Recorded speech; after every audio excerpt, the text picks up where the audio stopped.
Karung buat apa Om Sarid ini? Buat pemecah air. Buat pemecah air ya, bikin tanggul di situ ya. Tanggul biar airnya nggak bisa basah. Oke siap, nanti kita angkut karungnya. Palsu. Palsu. Di bawah soju. Air soju di bawah. Apa gitu ya? Ikan panggang, ikan asin panggang.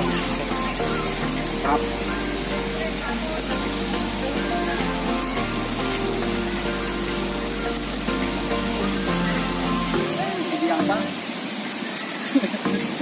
Gue itu nyaman aku bagian ini.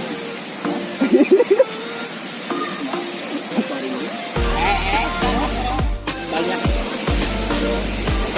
Banyak ada pula, nggak apa-apa lah. Ada.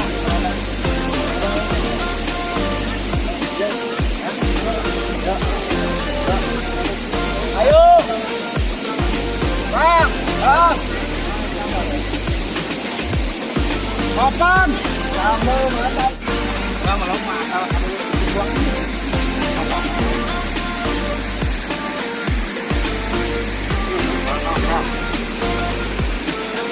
Yakin?